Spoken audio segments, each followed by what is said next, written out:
السلام عليكم ورحمة الله وبركاته. دائما مع الدروس الرياضية واختصاص كرة القدم. عندي درس مهم اليوم فيه عدة عناوين، وممكن هذا كل عنوان ممكن درس، ولكن أنا غادي نمر على هذه العناوين. تقريبا كاين 15 العنوان جد مهم في كرة القدم بالنسبة لتكوين المدربين، وبالنسبة للمدربين يعني اللي بداو الحياة ديالهم في التدريب بحكم الخبرة اللي كانت عندي تقريبا في دول الخليج، وانا عصامي في التدريب، يعني هذه فلسفتي وهذه طريقتي. الكثير يتكلم عن المنظومة سواء الدفاعية أو الهجومية، فدرس اليوم غادي يكون على المنظومة الدفاعية وكيفية تشكيلها. هناك إشكالية في عدة أشياء، أن الإنسان كيلقى واحد الصعوبات باش يشكل المنظومة الدفاعية أو الطرق أو السبل باش يدافع. فلهذا غادي نحاول نعطي واحد 15 عنوان ونتكلم عنهم، لأن باش يستافدوا المدربين الجدد والمدربين الشباب. قلنا المنظومة الدفاعية وكيفية تشكيلها. واحد، الدفاع الفردي. ثانيا، الدفاع الخطي. هادو اللي غادي نتحدث عليهم، هادو عناوين. ثالثا، الدفاع بالكتلة بالبلوك. رابعا، الاندفاع الانزلاقي. خامسا، الدفاع الاستراتيجي. سادسا، الدفاع الضاغط لا شارج. الدفاع التموقعي كمثال مباراة إسبانيا المنتخب المغربي كأس العالم. ثامنا، المثلث الدفاعي. تاسعا، الدفاع الثابت. عاشرا، هادو أشياء كتبتهم أنا ماشي شفتهم في كتب ولا أي شيء. عاشرا، الدفاع النظامي. 11، الدفاع بمساعدة الخطوط الجغرافية للملعب. 12، الدفاع المنخفض. 13، الدفاع المتوسط. 14، الدفاع العالي. هذه فلسفة موسى بن زروال في التدريب. نبداو الدفاع الفردي. السلام عليكم. بالنسبة للمدربين وبالنسبة للناس في جميع أنواع الرياضات، ولكن غنتكلم اختصاص في كرة القدم. نبدا بهذا 15 عنوان، واحد 5 دقائق غادي نعيد هاد العناوين نتاع المحور نتاع الدرس هذا، لأن يلا داخلين. أنسة أو مدام بسمة، مرحبا بالحضور الكريم اللي حاضر معنا هنايا. مهم جدا في دروس كرة القدم. شويه وغادي نعيد هاد العناوين، ولكن غنبدا باش ما يكونش الفيديو طويل جدا. قلنا الدفاع الفردي. اولا، دائما ما يمكنش انت تدافع وواحد المدافع ما كيعرفش يدافع وما كيعرفش شنو هو الدفاع وشنو هو العامل البيوميكانيكي، العامل الحركي، وكيفيه التحرك وكيفيه التموقع مع اللاعب القادم بالكره، او الكره وتموقعها، سواء كانت الكره جايه من الناحيه نتاعي او في جغرافيه الملعب أو في أي مكان في الملعب. ولا بد من تدريب لاعبي كرة القدم فرديا، وبعد ذلك خطيا، وبعد ذلك بالكتلة جماعيا، أي يعني البلوك. فرديا كيفية والطريقة نتاع الدفاع، يعني كناخذ اللاعبين سواء في التكوين أو حتى في إعادة التكوين بالنسبة لبعض اللاعبين الكبار. السلام عليكم الحضور الكريم. سلام بيوتي، اي واحد حضر هنايا. بالنسبه للدرس اليوم من واحد 5 دقائق وغادي نعيد العناوين. كنا نتكلموا الحين على الدفاع الفردي.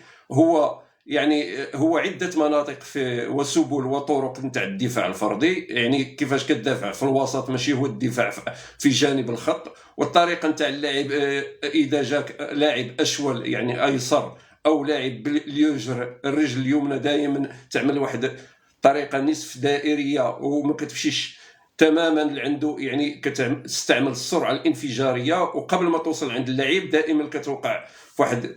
دابا جالس ما يمكنش نوريكم هذه الطريقه هذه. قبل ما توصل عنده كدير واحد الثبات في الركض، وكتحني الركب ديالك، كتولي يعني حاطط يعني في عينك يعني الكره والمسار تاع الكره والمسار تاع الجسم تاع اللاعب الثاني. هادو طرق عديده في السبل الفرديه للتدريب الفردي. يعني هذا هو الدفاع الفردي. الدفاع الفردي دائما كنبداو فردا وباش نوصلوا للمجموعه، وباش نوصلوا للدفاع الخطي، وبعد ذلك للدفاع الكتلي اللي هو البلوك الجماعي. قلنا الدفاع الفردي سواء بالكرة أو بدون الكرة، أو على حسب جغرافية الملعب. فكرة القدم كتلعب في واحد الجغرافية اللي مهمة، الملاعب عندها مساحات مختلفة، هناك الملاعب الصغيرة وهناك الملاعب المعترف بها دوليا من طرف الفيفا. هو مربع او نقولوا يعني واحد المساحه نتاع العمل نتاع التنافسيه نتاع المباريات اللي كنعملوا عليها.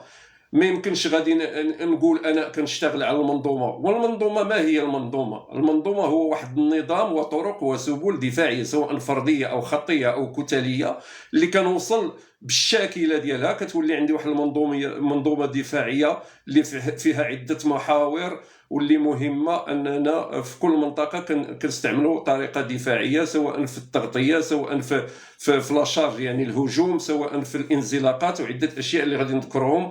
وغادي نعاود نذكر العناوين حاليا لاخر مره. مدام وفاء او مدموزيل وفاء مرحبا. موضوع الدرس اليوم هو المنظومه الدفاعيه وكيفيه تشكيلها. المنظومه الدفاعيه وكيفيه تشكيلها. اولا الدفاع الفردي، ثانيا الدفاع الخطي، ثالثا الدفاع بالكتله، رابعا الدفاع الانزلاقي، خامسا الدفاع الاستراتيجي. هادو عناوين كتبتهم انا، يعني انا عصامي في العمل ديالي. سادسا الدفاع الضاغط لا شارج يعني الهجوم. سابعا الدفاع التموقعي، مباراة إسبانيا مع المغرب كمثال في كأس العالم. ثامنا المثلث الدفاعي. تاسعا المثلث الثابت، الدفاع الثابت. عاشرا الدفاع النظامي. 11 الدفاع مساعدة الخطوط الجغرافية للملعب. 11 الدفاع المنخفض. 12 الدفاع المنخفض. 13 الدفاع الوسطي. 14 الدفاع العالي. هذه فلسفة موسى بن زروال في التدريب. نمشيو للدفاع الخطي. كيفية الدفاع الخطي بعد تكوين اللاعب فرديا وتكوين كل لاعب فرديا على التموقع والدفاع الفردي في عده مناطق في الملعب، وعلى الميكانيزمات والستايلات نتاع الدفاع، لان كاين ميكانيزمات نتاع الدفاع، اما الضغط اما الانزلاق اما اعاده التموقع اما التموقع اما اعاده التموقع. فبهذا نمشيو يعني ستيب بار ستيب، يعني مرحله بمرحله، يعني ابتداء من الفردي نروحوا للخطي. من بعد الخطي كيكون خط الدفاعي، خط الوسطي وخط الهجومي. يعني هادو من بعدين كيعطونا الكتله الدفاعيه، يعني هذه كتله جماعيه. نمشيو للخطي، نبداو بالخط الدفاعي. فهناك طرق وسبل للدفاع في الاطراف اللي كيكون فيها طرق يعني انزلاقيه، وكتكون مساحات نفس المساحات ما بين اللاعب واللاعب. ومع العلم ان الدفاع الجانبي كيكون على شاكله يعني هلاليه شيئا ما، لان باش ما نوقعوش مصيده التسلل. وفي الامام دائما كيكون عندنا طريقه اللي غادي نهضر عليها بعد قليل، اللي هي المثلث الدفاعي. دائما يخرج واحد ويغطوا عليه اثنين ويجي واحد اعاده تموقع من الهجوم، يعني كيكون دفاع يعني واحد وعليه ثلاثه، وعلى حسب يعني الميكانيزمات والستايلات والمساحات نتاع جغرافيه الملعب وعلى الطريقه والسبل المطبقه من طرف المدرب. الدفاع الكتالي لو بلوك، الدفاع الكتالي بعد ما نمروا على نفس الطريقه من ناحيه الدفاع الدفاعي والدفاع الوسطي والدفاع الهجومي، كنكون الكتله الدفاعيه. فنفس الطريقه اللي كيستعملوها المدافعين، يعني بدايه ان الدفاع هو الهجوم، اول مدافع هو الهجوم، لكن اهم شيء في الدفاع وهو المساحات ما بين اللاعب واللاعب، وهو حده السرعات، وهي الطرق والسبل باش كنوقف المهاجم. وكنستعمل جميع الطرق والاستراتيجيات باش يعني كما يقولوا اخواننا في الخليج نسكر على المهاجمين او نغلق على المهاجمين، والمغاربه يقولوا نسد على المهاجمين المساحات. لان المنظومه الدفاعيه في الجغرافيا اهم شيء عندها هي الدفاع عن المرمى، باش الفريق الثاني يعني ما يوصلش الى الهدف الا وهو تسجيل الهدف. تكلمنا على الدفاع الفردي، تكلمنا على الدفاع الخطي، وتكلمنا على الكتله. وهادو عامه عندهم طرق وسبل، لان ما يمكنش غادي نفصل بعدين بغيتو نفصل يعني هذه الجزئيات. يعني طرق وسبل وميكانيزمات دفاعيا سواء على الوسطي او على الجانب او دائما يعني الكتلي. يعني كل ما صغرت المساحات كلما سمحت لراسك يعني انك تسد جميع الثغرات والمساحات بالنسبه للفريق الخصم. الطرق الدفاعيه من بعد غادي نوصلوا لهم، لان كاين عده طرق وكاين عده منظومات، لان نظاميه هو النظام الدفاعي داير يعني بحال استراتيجيه الحروب. الله ينجينا وينجيكم. يعني كره القدم والرياضات عندهم استراتيجيات. اذا كان عندك القائد اللي هو المدرب والمسير نتاع المسائل وهذه الميكانيزمات كيشتغل عليهم مثلا في التدريب، مرحبا بالاخوان، اي واحد دخل مرحبا به، ونتمنى ان الناس تستافد. حتى ولا ما كنتش انت يعني مدرب كره قدم وما كنتش رياضي، يعني تستافد حتى في المباريات. لما تشوف المباريات تعرف شو يصير، يعني تعرف شنو كاين في المباريات وشنو. انا مره له كلمات بالخليجي يعني باش يعني حتى الخليجيين يفهمونها. يعني لازم تتفهم هذه المسائل عشان لما تروح تشوف المباريات يكون عندك فكر كبير في المباريات. تكلمنا على الدفاع الفردي، الدفاع الخطي، الدفاع بالكتلي، الدفاع الانزلاقي. الدفاع الانزلاقي هو مثل السويغلاس نتاع السياره، هذو المساحات نتاع الزجاج. يعني لما تكون الكره على اليسار، انا معاكس معكم، تكون الكره على اليسار يعني الكتله او الخط او على حسب المنطقه والمكان. يعني الكتله يعني يكون انزلاقات داخل جغرافيه الملعب، سواء على اليسار، سواء على اليمين، سواء الى الامام، سواء الى الوراء. هادو كلهم انزلاقات سواء طرفيه او اماميه خلفيه. هناك تموقع واعاده تموقع. يعني مثلا تكون كره سريعه او اي شيء، دائما ناخذ تبات نتاع موقع ونمشيو في انزلاقات باش نسدوا الثغرات نتاع والمساحات نتاع الفريق الثاني. الدفاع الاستراتيجي، في كثير ديال الناس يعني ما يفهموش شنو هو الدفاع الاستراتيجي. الدفاع الاستراتيجي هو ان مثلا كندافع في واحد المنطقه، او انني مثلا نلوح الكره للشرق ونرجع ندافع عندك. يعني هذا دفاع امامي باش ناخذ لك الكره. يعني مثلا يوقع تحول في المنظومه، نرجعوا للمنظومه الهجوميه وناخذ لك الكره. هادو يتسموا دفاعات استراتيجيه.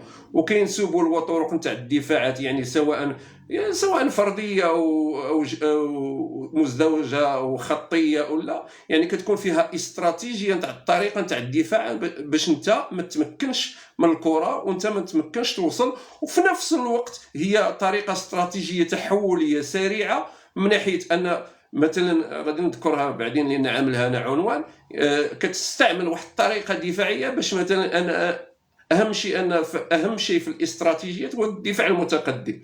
الدفاع المتقدم كل ما، والاغلاط اللي كيوقعوا فيها بعض المدربين هو الدفاع المنخفض. هاد الطرق الدفاعيه كنستعملهم يعني مثلا خاصه في الهجوم. كتكون واحد الاستراتيجيه ضاغطه نتاع الدفاع باش ناخذ لك الكره عندك. هذه طريقه استراتيجيه. حتى انا مثلا الى لاحظتوا في المباراه يكون الانزلاق كاملا حول الشرط. يعني هنا هذه استراتيجيه نتاع المنطقه المغلقه. يعني كناخذ لك الشرط وكنعمل باش ناخذ لك الكره وتوقع طريقه تحوليه. الدفاع الضاغط هو الدفاع الضاغط عامه كيستعملوه على ما اظن. هذا المدرب اللي كثر عليه الكلام حاليا هو ايرفي رونار، كان كيستعملوه في الهجوم. الدفاع الضاغط وهو الكره عندك في الدفاع ما كنخليكش يعني لا تاخذ الفكر ولا الطريقه ولا السبل باش تخرج الكره. وكيكون الضغط لا شارج، يعني كتستعمل فيها السرعه والقوه البدنيه وتسكير المساحات. يعني كنسد المساحات باش الخصم بسرعه يرتبك وناخذ منه الكره. هذه هي السبل والطريقه نتاع لا شارج. كتكون بدون مدافع او اثنين او ثلاثه او رباعيه، يعني بطرق دفاعيه من جميع المناطق. كنعملوا واحد لو بريسين، كنعملوا واحد الضغط سريع وسريع جدا. لان عامه خاصه اللاعب العربي اهم شيء ان لما ياخذ الكره الميموري ديالو، يعني باش يعطيه يعني الامر كيفاش يتعامل مع الكره. اذا عملت عليه الدفاع الضاغط يعني كيرتبك وكتاخذ الكره. هذا هو الدفاع الضاغط.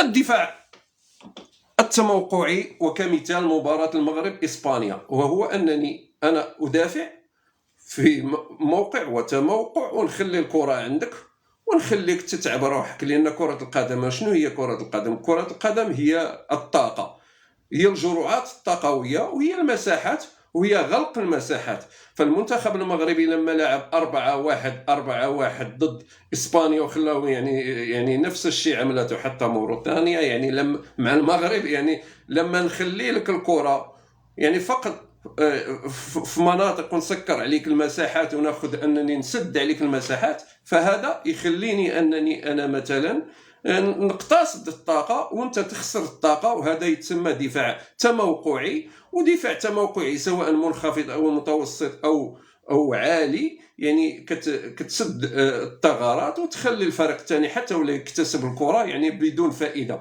الفائده في الهجوم من بعد غنهضروا معاه عليه في واحد الدرس يعني عن قريب، لان الفائده ان مثلا كثره التمسك بالكره واللعب العرضي لا تفيد في شيء. كره القدم هو اللعب على العمق او الكرات المباشره من اجل الوصول. الهدف الوحيد في كره القدم او جميع الرياضات هو تسجيل الاهداف، هو وصولك الى الهدف. نتكلم عن المثلث الدفاعي. المثلث الدفاعي كينطبق عامة بعيد شوية عن الشرط، ودائما المثلث الدفاعي يكون فيه الخروج الفردي والتغطية الثنائية. الخروج الفردي والتغطية الثنائية من أجل عمل هذه الأشياء يعني كتكون دروس يعني سواء للصغار أو إعادة الدرس أو إعادة التهيئة. بالنسبة للكبار دائما كيكون، وعامة المثلث الدفاعي ممكن تكوينه سيمتريك بالفرنسي او واجهتين، يعني من الامام ومن الوراء. يكون لاعب في الوسط، يجوه اثنين من الامام واثنين من الخلف او من الاطراف، يعني من اجل التسكير، يعني من الغلق على هذا اللاعب. تسكير الخليجيين كيقولوا التسكير يعني الغلق. نمشيو الدفاع الثابت. الدفاع الثابت هو اللي كيكون مثلا المنخفض او المتوسط او الهجومي. يعني هاد السبل والطرق، راه كاين المدربين اللي كي مثلا 90 دقيقه هو لاعب في الميدل، لاعب في وسط الملعب ويدافع في وسط الملعب، وهناك من يدافع في وسط الملعب، وهناك الدفاع المنخفض. وانا لا انصح دائما بالدفاع المنخفض، لان كسر الزجاج بالاعاده والتكرار حتى الخشب واي شيء. لما الانسان يضغط عليك يسجل عليك. قلنا هذا هو الدفاع الثابت. الدفاع النظامي، كنشوفوا بعض المباريات ان مثلا الدفاع النظامي كيكون فيه فرق جد جد جد منظمه، والدفاع النظامي دائما عنده سبل وطرق وحاجيات من اجل التطبيق، سواء المورفولوجيه سواء الفيزيولوجيه. هاد الطرق الدفاعيه الانسان كيستعمل فيها الطاقه والمورفولوجيا والسيكولوجيا نتاع الانسان، والتواصل مع جميع اللاعبين، والتواصل مع المدرب. كيعطيك واحد المنتوج نتاع دفاع نظامي، سواء تشكلي